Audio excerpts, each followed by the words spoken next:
Hi, my name is Sam Single, and I'm here at World War Brick 2025, and I'm with George Hicks, and he's going to talk about this amazing destroyer. Tell me a little bit about this destroyer, George. So the Arleigh Burke DDG-51 is the namesake of the Arleigh Burke destroyer class. Originally laid down in 1985, commissioned in 91, maybe? I might be wrong on that. Don't hold me to it. Sam's the ship expert here. I just build things. So I originally wanted to build a Coast Guard cutter and somehow wound up building a giant gray tactical kayak.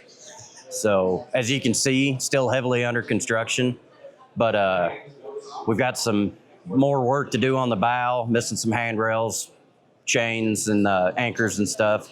Got a couple welders over here, been working for about 432 hours straight, welding on the same piece.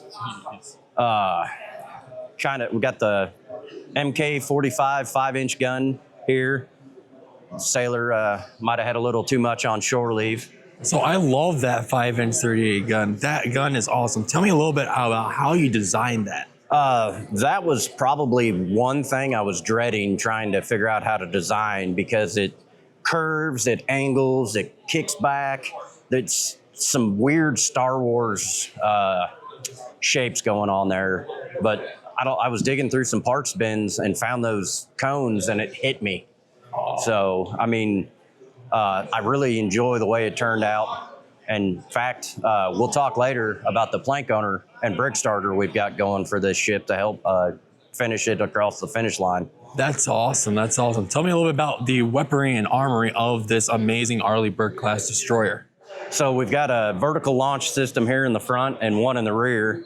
So these doors would pop open. And of course, there's nothing really below, but the doors would pop open, and Tomahawks or other various missile types would launch from there.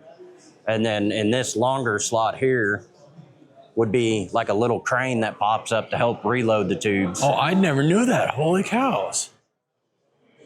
And then if I can pop this open and you can kind of see some of the construction on the interior. It's like a birthday cake in there, but it's just a grid system, I think like 16 by 16 square, and then plates and bricks sandwiched together, kind of create a nice skeleton. And then that's also a place we could put drinks and stuff during shows. You gotta keep some on hand.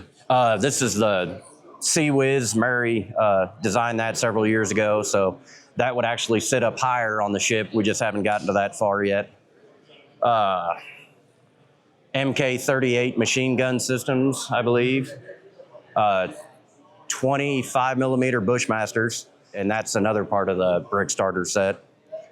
Got a couple rigid hull inflatable boats used for small boat operations while the ship is out at sea. A little crane to pick them up and set them off the side. Another C-Ram that shoots smaller missiles for, I'm assuming, anti-aircraft, anti-ship. Some Harpoon launchers back here. And then the MK-32 torpedo tube launchers. That's another one of the kits that's available for Brickstarter right now to help support this ship. Another larger vertical launch system array. And then in the back, on the very first Arleigh Burkes, they were Flight 1s, so they only had helicopter landing, but no hangar to keep the helicopter on board. So as you get into the Flight 2s and the Flight 3s, that would incorporate 2 hangars, and this would be gone and kind of moved in. So the helicopters would kind of split down the side in the hangar where the vertical launch system is. That's pretty dang cool. So, and I mean, this is one of Dan's helicopters, which worked out perfect for here. But I've still got quite a ways to go on it.